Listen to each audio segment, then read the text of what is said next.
Uza usekani. Koba plus yango. Koba plus yango. Koba plus yango. Swanga.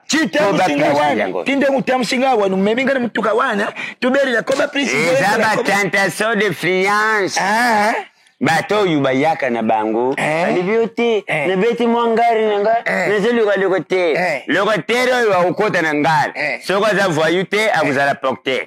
Soko za porte te akumba kapusu. Soko akumba kapusu te aza muto ya sundulo bana. Aza mwasi moko na bana. Bele. Iyo moko amema kapusu na nini yoy. Na zikida. Mumwasi ateka kamayi. Iyo pena uza normali boy. Loko na koba please. Ngai ni kala koba fute la angari na kitoki mosi na suka. Ngai.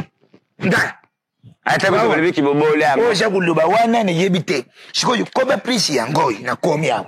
Siko yebichangai nini la qualité la qualité na bosolo la bien. Na bosolo la bien. Siriwa la qualité. Obi qualité lo bakabele. Oui. Qualité. D'abord qualité ya image. D qualité ya musala. D 3 qualité ya yambeli. De 4, qualité ya kuservir.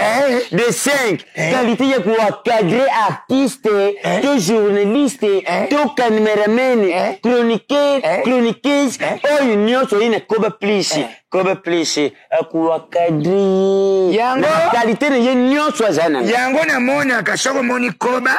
Soko dingu liapa na ye akote njojo na ye. Badian koba balembana poso. Badian koba balembana poso. Badian koba balembana poso. Koba pris. Ils a fait. Uyoki munje.